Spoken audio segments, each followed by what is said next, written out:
Hello and welcome once again to the Many Rules of Film Club. This is Jeff Yance, the program director with The Loft Cinema, and please welcome Heather Lades, occasional filmmaker. Hi, Jeff. And Rusty Boulay Stevenson, multimedia artist. No more wire hangers! Yes. Well, again, good lead in, Rusty, because today we are talking about, so we all have families, or have had families at some point, or will have families in the future. So we're going to talk about dysfunctional family movies. With the holidays coming up, it seems like it's about the right time to talk about this. So this is a very popular genre in Hollywood. I think Hollywood knows that, again, we all have families, have had families, or will have families. So it's something everyone can relate to. So each generation gets its own dysfunctional family classic, and I think we all have some of our favorites. But maybe to just talk a little bit about why we want to talk about dysfunctional families. What is our history? What is our dysfunctional family history? Well, my family, we get along super well, my parents and I, but I don't remember when it happened or how. I moved out to Arizona from Indiana, and my parents on Thanksgiving made it a tradition of coming out to Arizona. It's a much nicer time to be here than in Indiana, November. And so they would come and we'd have Thanksgiving at my house, and I was watching artsy movies and stuff, and I would inevitably want them to watch something. And it was always this dysfunctional family movie. So it kind of became at some point I recognized it after 2 or 3 years. I'm like, oh, well, this is my tradition. I show my parents dysfunctional family movies. And it's great. And so we watched 5 Easy Pieces with Jack Nicholson. Sure. Who, he's the black sheep and his family's all these high society folks, and he goes back after his father's had a stroke to be with the family, and dysfunction occurs. I showed him The Sweet Hereafter one year, which is a really great film. Yeah. And the dysfunction in that film, the family dysfunction, it happens and you see it, but it's so glossed over almost. It's not like the main part of the film. Though it's intricate to the storyline, it's not a main part of the film, and it's really interesting how the dysfunction in that movie is shown. Right. And then one year I took them, I guess 1999, I took them to the theater on Thanksgiving to see Magnolia. Perfect. Yeah, it was great. Yes. Great dysfunctional family stuff. Mm-hmm. And so, I've carried it on since then. We've watched lots of stuff. My parents don't come out for Thanksgiving, but we do it now with my family, Maybe this year I'll show my son Max Dugan Returns. Oh, yeah. That's kind of is it the Elliot Gould film? Yeah, I think so, Yeah. When Matthew Broderick's in it. Yeah. That's good. Yeah, Jason Robards. Yeah, and carry on the Magnolia tradition. Yeah, and with the holidays coming up, I mean, that does certainly lend itself to the genre. Yes. Holidays are about families getting together, stirring up old resentments, hopefully creating new ones so that you can stir them up the next year. Yeah. Because I think very rarely do you see happy family movies about happy families. Well, they're not terribly interesting. I would not want to watch that film. Yeah. No. The happy family, that's just going to make me mad, and it's not going to be a good movie. And that's pretty dysfunctional. Yeah. To get mad seeing other people's happiness. But I think filmmakers have responded to this whole phenomenon by creating a lot of great dysfunctional family films. So Rusty, since you seem very steeped in the dysfunctional family cinema genre, how about your fave? Okay, well, I don't know if it's my favorite, but it's one that feels like I wanted to talk about it. It's a documentary from 2012. It's called The Queen of Versailles. You can find it on Netflix now. It's about a family, David Siegel and his wife Jackie, and their 7 children and 1 adopted daughter. And they are very wealthy. David he calls himself the timeshare king. He sells timeshare, and he owns this huge timeshare company called Westgate. And the movie follows them as the reason it's called Queen of Versailles is because they are building what they say is the largest family household in the United States. It's and they call it Versailles because they went to Paris and they saw Versailles, and she's like, so I want to have my own Versailles. Of course. And that's rational. And that's rational. And of course, the way they come up with the architecture for this Versailles is they're in Vegas and they see the Paris Hotel Yes. and they just base their Versailles on the top 3 floors, the exterior As of you the, do. Sure. Yeah. But just to give you a sense of how big this house is that they're building, the movie came out in 2012. It's 2016. The house is not finished. And in fact, during the movie, it looks like they won't even be able to, but they've since made their money back. There was the collapse of 2008, and they no longer gave him cheap money, as he says. Right. Right. But this house is constructed on a man-made hill on 10 acres of lakefront property. It will include 11 kitchens, 14 bedrooms, 32 bathrooms, a 30-car garage, a 2-lane bowling alley, an indoor roller rink, 3 indoor pools. I've never been to a hotel that has 3 indoor pools. 2 outdoor pools, a video arcade, a ballroom with 500 to 1,000 person capacity, a 2-story movie theater with a balcony inspired by the Paris Opera House, a fitness center with a 10,000 square foot spa, yoga studios, a 20,000 bottle wine cellar, an exotic fish aquarium, 2 tennis courts, a baseball diamond, a formal outdoor garden, and this is the one that gets me, and you see it in the movie too when she starts talking about this is my closet, an elevator in the master bedroom closet. Crazy. So she's got a 2-story closet. Does Jackie Siegel. The movie follows them and their fortunes as they rise and then diminish. You see them at the beginning of the film. She's a very smart person. You see, they show you her that she went to school for engineering. She's obviously a very smart woman. She was in an abusive relationship. She got out of the abusive relationship. She became Mrs. Florida. And that's how she met David Siegel, as he's part of a lot of beauty pageants. This real estate mogul who's involved in beauty pageants. At any rate, so he's selling timeshares, and they show you his son from his early marriage is his manager of his timeshare in Las Vegas, and his father and he have no relationship at all aside from the business relationship. It's really sad. You see the son always trying to do the right thing for his dad, and the dad just really not giving a shit. Right. And that's how he is with even his small children. He has 7 children with Jackie, and I think the oldest is 15. One has since passed away via drug overdose. But they had 7 children, and you see him with their kids. He doesn't have any interaction with his children. It's really just all about business with him. And then you see what happens in 2008.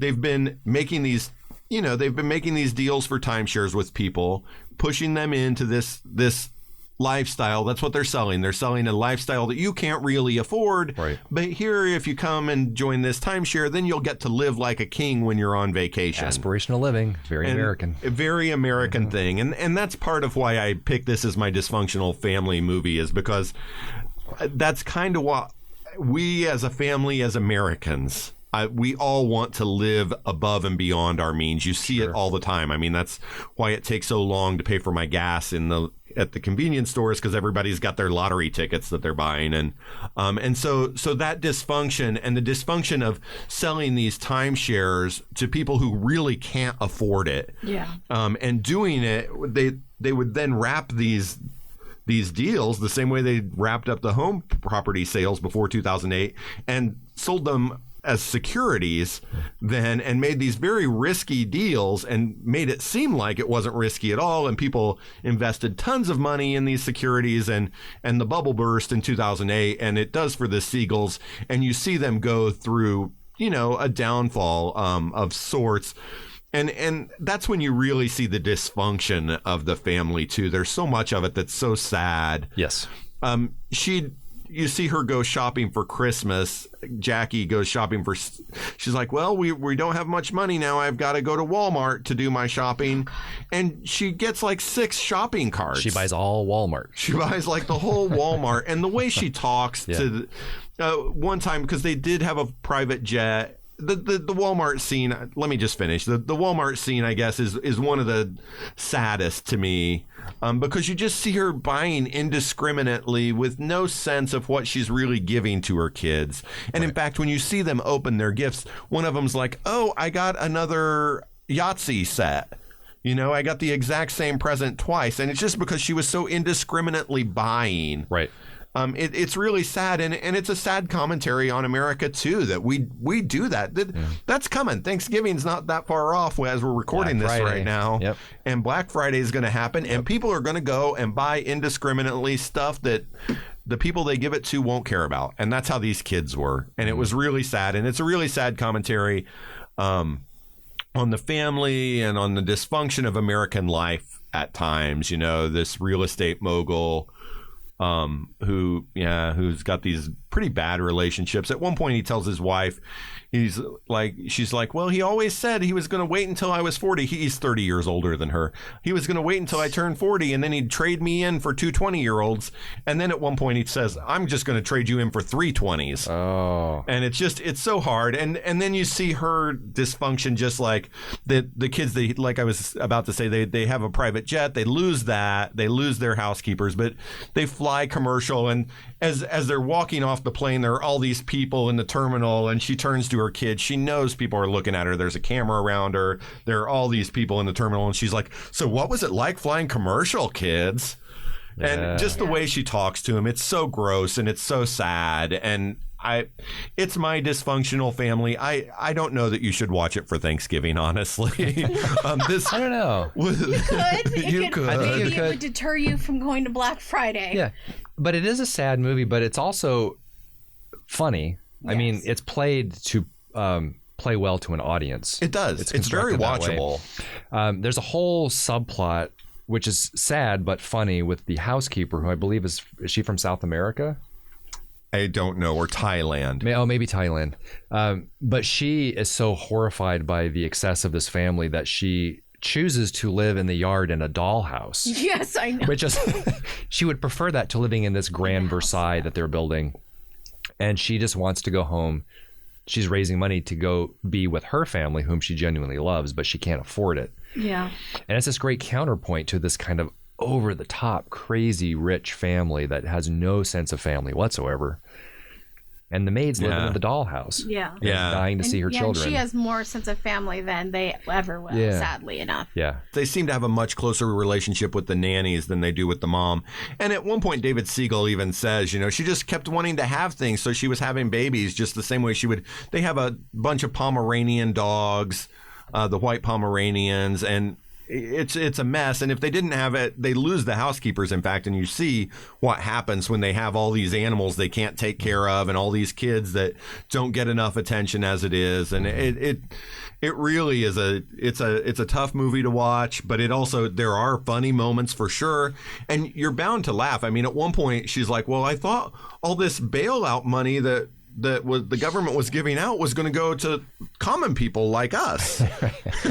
Right. You're like, honey, you're not common. You are not common. You are a lot of things, lady, but common ain't it. And it's an interesting movie because you're alternating between being somewhat sympathetic towards her, Jackie, because she's obviously a smart person who got caught up in this American ideal of success and acquisition and buying and having things. But she's also totally clueless at the same time. Mm-hmm. So you don't feel sympathy for her because she's not great to her children. No. But I think she's a relatable character to people, because I think a lot of people get caught up in that whole system. Maybe not to that extent. Right. Yeah. No, people do. People do. I'm probably, I see some of myself, I'm sure, at times, you know, and like Heather, you pointed out, she would be a hoarder if she wasn't wealthy. We would call her a hoarder. And totally. If she didn't have the people caring for stuff, she would be a hoarder. Right. And you see it. There's dog crap all over the house once they lose their housekeepers. Yeah, the garage is filled with bikes and toys. Yeah. Bikes and bikes. That's the thing. After the Walmart, you see them unload everything from Walmart and go through the garage. She bought bicycles at Walmart. There are 30 or 40 bicycles in the garage that they walk past, and the housekeeper like hangs her head. And it's a sad commentary. It is really worth watching, though, just to think about what happened with the real estate bubble, to think about what it is we do in this consumer culture, and maybe find a little more grounding from it. Yeah, and where family really fits into that, and the importance of family in the midst of all of that excess. Yes. It's always, about your family. And that's lost on the Siegels. Yeah. That's entirely lost on them. He kept saying, oh, they've quit giving me all that cheap money now, and so he's always trying to find ways. He's scheming and conniving and trying to find ways to get back on top and just completely ignoring his kids. I mean, for Thanksgiving, he can barely be bothered to come out of his room where he's working. He wants nothing to do with his family. He gets contemptuous of his wife. It's amazing they're still together. They sued the filmmakers twice after it came out because they didn't like their portrayal. Yes. I don't know how they thought it was going to go. Well, they obviously were living in a bubble, and they were thinking that's the delusion. They're Yeah. obviously both very deluded. Yeah. Yeah. And surrounded by sycophants and yes people, right? Sure. And so so this movie does not just be their sycophant, though. This movie shows it kind of bare bones and laid out that, here they've got all this stuff and they don't have what matters. Yeah. Yeah. Yeah, it's a real fascinating movie. And it is a good holiday movie because I think it does tell you what's important. Yeah, no, that's true. Yeah. That's true. Hopefully it does show that to people. Yeah. And so, Heather, since the characters in this movie in Queen of Versailles are flirting with disaster. Yes. In a lot of ways. That is very true. Maybe that leads us into your pick for favorite family dysfunction film. I picked a lighthearted, odd ensemble cast movie for dysfunctional families. It is Flirting with Disaster, directed by David O. Russell. It has Ben Stiller and Patricia Arquette are a couple, Mel and Nancy, and they had a son recently. And the beginning of the movie is definitely they're suffering from new baby. Where are we as a couple? We don't have time for each other, that kind of thing. And Ben Stiller's character is adopted, and he decides that they can't pick a name. He can't pick a name for their son. It's the baby's 4 months old. 4 months old. That's crazy. And he decides finding his birth parents will help him pick a name, will help him complete his life, etc., etc. And so his adoptive parents are Mary Tyler Moore and George Siegel, and it's hilarious. They're hilarious. And they're very helicopter overbearing parents. And when they find out that he wants to look for his birth parents, they're so offended. But he's determined to do it. He has Tay Leone, who is an adoption counselor / I think filmmaker. She's trying to do this study on adoptive children, meaning their birth parents. Oh, that's right. Yes. And so Tay Leone goes along with them for the ride. And so she says, oh, I found your mother. And she's in, I think San Diego is the first place they go. And so they all go on this trip, fly over to... And before they go, though, Mary Tyler Moore is losing it. She's like totally freaked out that her son wants to meet his parents, birth parents. She thinks that they'll replace them, that kind of thing. And Mary Tyler Moore plays this over the top, shrill mom. She's great in it. Yeah, she's amazing. Yeah. And so anyway, so they go meet the first woman who is his adoptive mother, who he thinks, and she's very Southern. She's from the South, but lives in California. And as they're going about, you can see Tay Leone's character and Ben Stiller's getting closer. They're flirting, there's a weird chemistry to them. And Patricia Arquette is just trying to raise her kid and figure out what's wrong with her marriage. And so they meet this supposed adoptive mother, and she's very Southern. And, she talks about her Confederate ancestors. And she... Also tall and blonde. And she's even cooing with the baby and calling him a cracker. And it was she's a little cracker. I was like, no. And then he sees his potential sisters, and they're tall and airy and as well. And then more things happen, and they realize she's not his mother. And so they're both like shocked, and they realize, okay, she knows. She does some more research with the adoption agency and thinks she finds the father. And so they go on another road trip to somewhere in the cold Midwest, and I think it's Michigan. And when they go there, they meet someone who they say is father, who is very short, arrogant, and violent. They have this violent altercation when they first meet him before he knows or he thinks it's his son. And after this whole thing happens, he thinks it's his son. He's a truck driver. And he wants to be taught. Ben Stiller's character wants to learn how to drive the truck, and he ends up backing the truck into a mail station, a very small mail post office. And they get called. The ATF gets called on them. I'm not sure how that. I mean, I guess I don't know if they deal with mail, but in this scenario, they do. And the ATF agents are Richard Jenkins, played by Richard Jenkins, and Josh Brolin. And it ends up. Josh Brolin knew Patricia Arquette's character earlier on, so now it becomes two jealous situations. It has Leone and Ben Stiller, and then Patricia Arquette and Josh Brolin, and then it just goes on from there. And then you find out that Josh Brolin and Richard Jenkins are a couple. And so they've got that underlying thing. And so it's all very, if you've seen any David O. Russell movie, he does the ensemble cast, and it's got different relationships and how people interact and respond to each other. And this is definitely one of his beginning movies to do that. It was like 1996 movie. So it's got some hijinks going on. They realized that the guy that was driving the truck is not his father.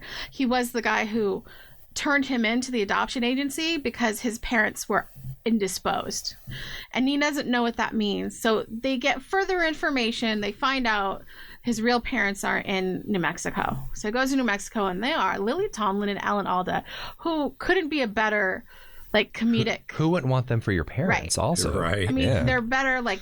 They're so hilarious, and they play that typical hippie, older hippie kind of role really well.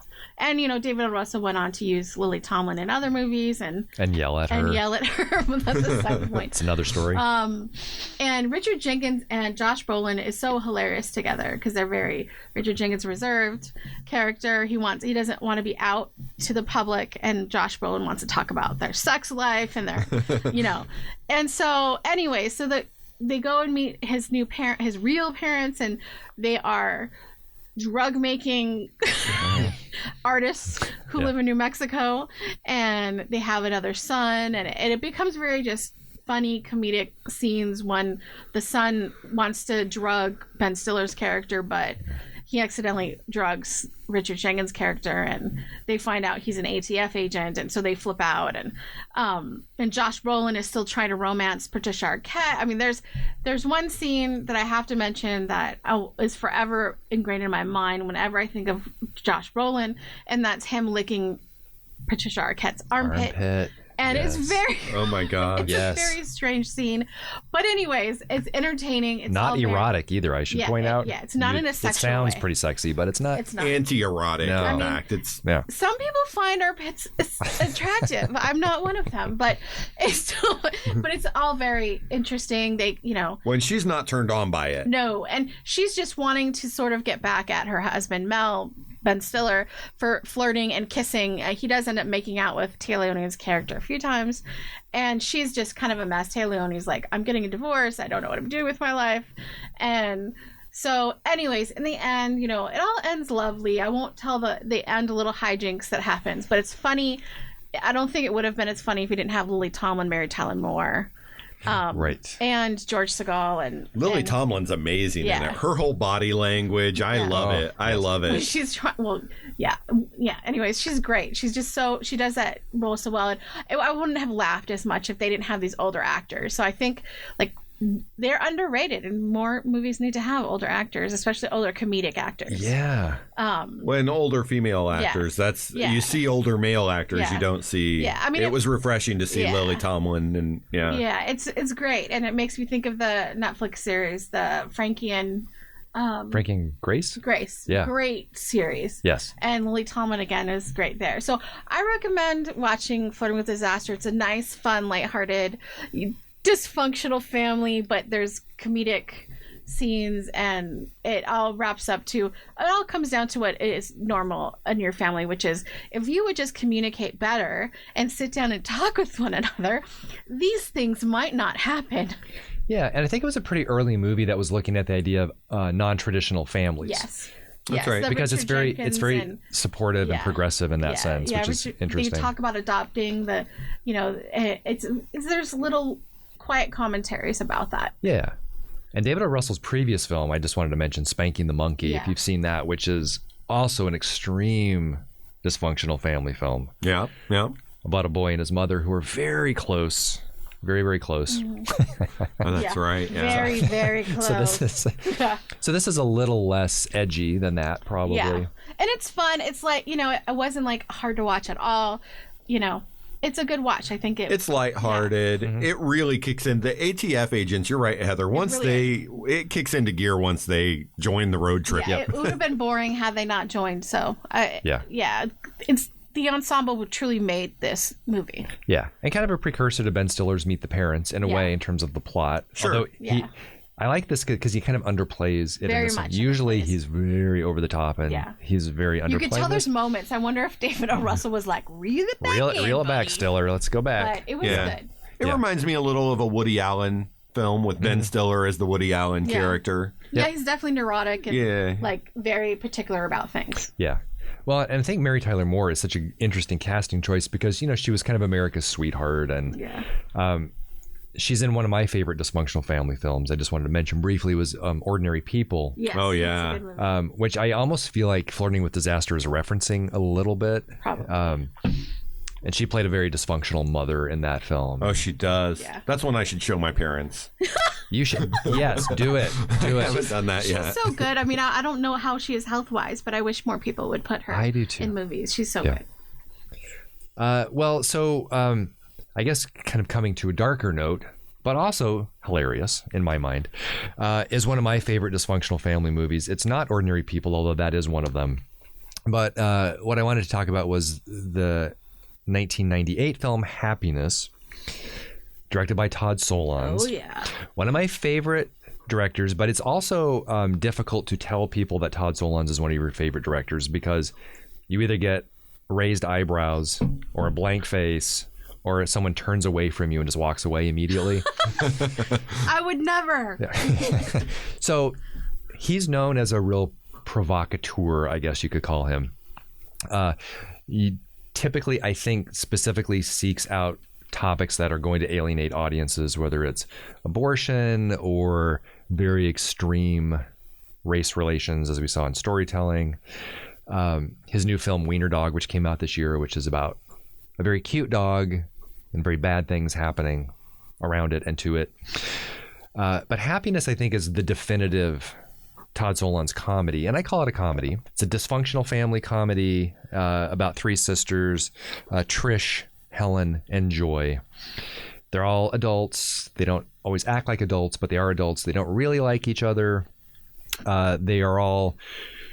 It's also a little bit Chekhovian. I think it's a little bit based on the Chekhov's Three Sisters. So they each have their own trials and travails. Helen is a famous novelist, but she's not happy, but she has sex with a different man every night, but she can't find happiness. They're all searching for happiness is the theme. Joy is the sort of inappropriately named younger sister because she's very unhappy. She's a fledgling songwriter, but she's terrible at it. She can't sing. She can't really write songs. She works at an immigration education center. She ends up in a horrible relationship with one of her students who ends up tricking her to try and get a green card out of her. Horrible. And then Trish is the quote unquote the happiest of the three sisters, who is a suburban mom with 3 kids and a perfect husband. He's perfect. The perfect.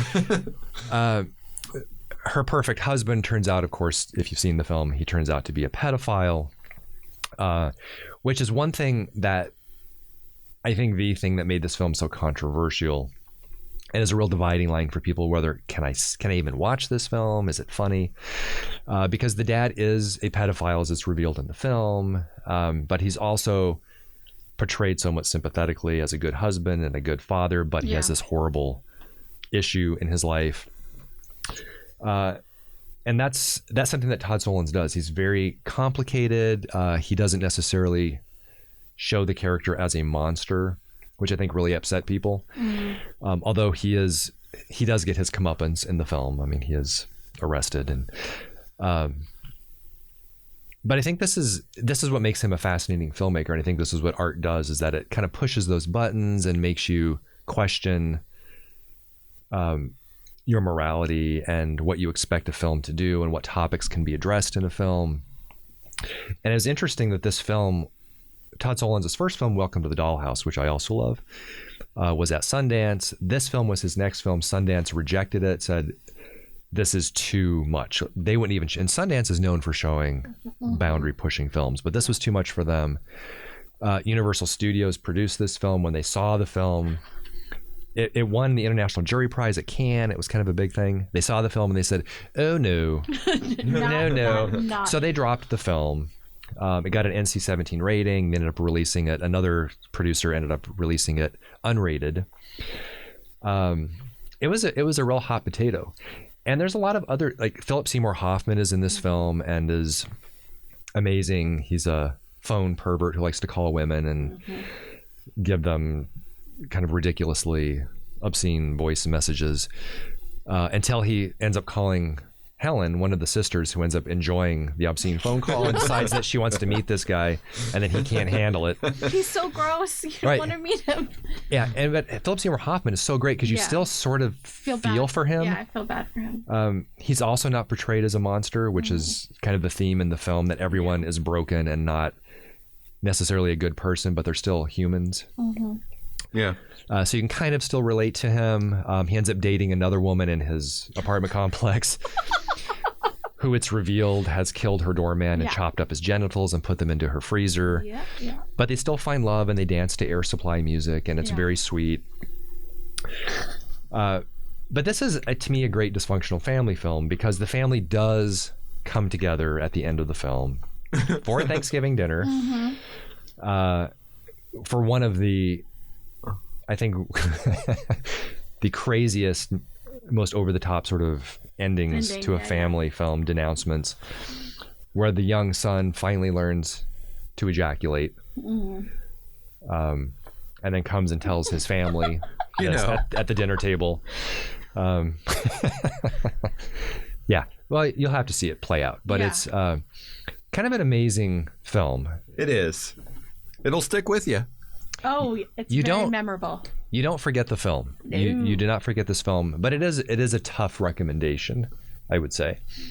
Well, it's worth, I mean, Todd Solondz' ability to make characters more than one dimension and to give them humanity, for better or for worse. Like, making the worst human being seem like a human, and you maybe feel a little bit bad for him, is an amazing skill. So in and of that, it's a good film to watch. Right. How he directs them and writes and all of that stuff. Yeah.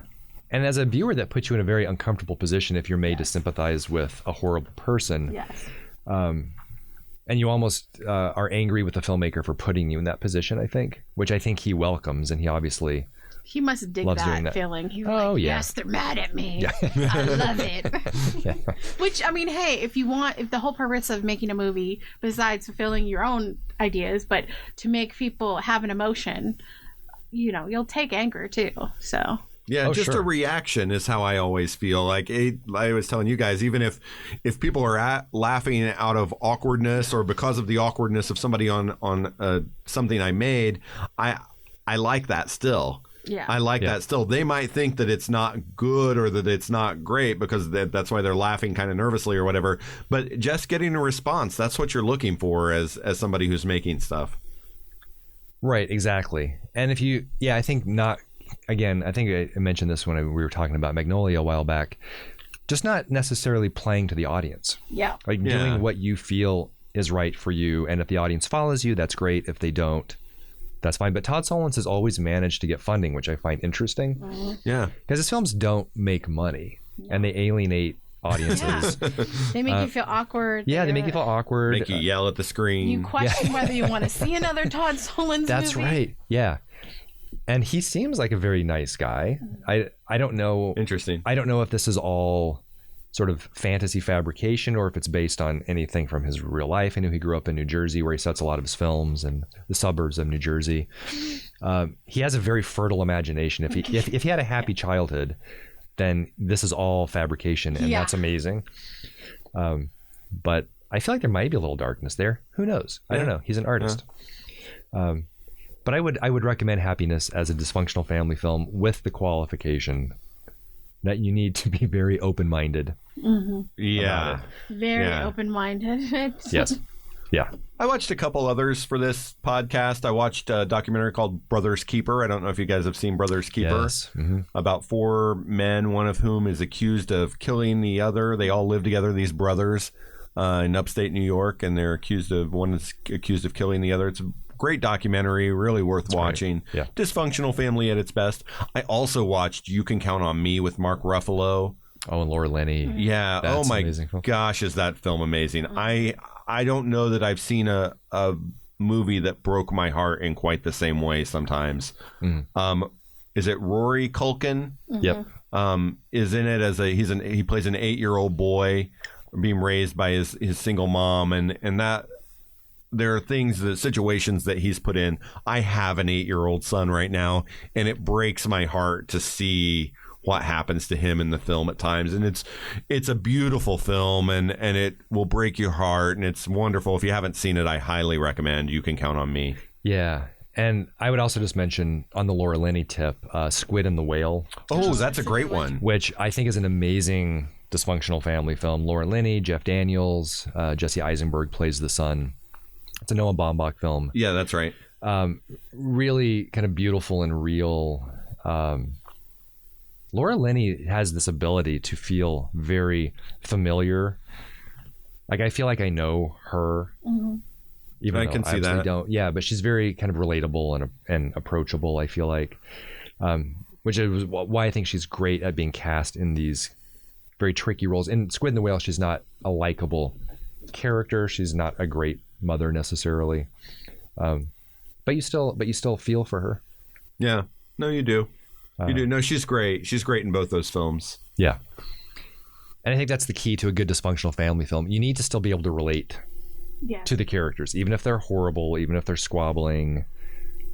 You need to be able to relate to them. Yeah. Yeah, that's the case. Even with the one I picked, Queen of Versailles, I still think you can relate to these people, even though they live in a way that I'll never live like that. And gosh, I hope I would never treat people the way they treat people, especially my family. But there are moments where you do understand them, and You Can Count on Me as well. That's very relatable. That's very relatable. And part of it is, you just like with the 8-year-old boy and the way he's treated. Some of it's just not following through for kids. Kids need you to follow through. And when you see it depicted that way, for me, it hit home, like, oh gosh, I hope I do the right things. And it's a sweet and great movie. And so, yeah, Dysfunctional Family, learn more about yourself. Yeah. And yet I still love a good Thanksgiving dinner scene, smackdown scene where you're throwing biscuits and yelling and storming out the room. Agreed. Yeah. Home for the holidays. That's right. It's all part of it. Yeah, so that's great. So go check out some dysfunctional family films. These are just a few. So thanks, Rusty and Heather. Thanks, Jeff. For that walk through dysfunction. So I want to thank Rusty and Heather for taking us down this road to dysfunction today. So I wanted to remind everyone to please check us out on iTunes and Facebook, and check out our website, themanyrulesofilmclub.com. Send us your suggestions. And next time on Many Rules of Film Club, we're going to be looking at the holidays. Christmas is coming up. And so that leads me to rule number 1012 of the Many Rules of Film Club, is that it may be the most wonderful time of the year, but sometimes films show you the other side of that. So what we're going to do is look at some of the more offbeat Christmas films, some of our faves. Yeah, it'll be fun. It'll be fun. So see you next time on the Many Rules of Film Club.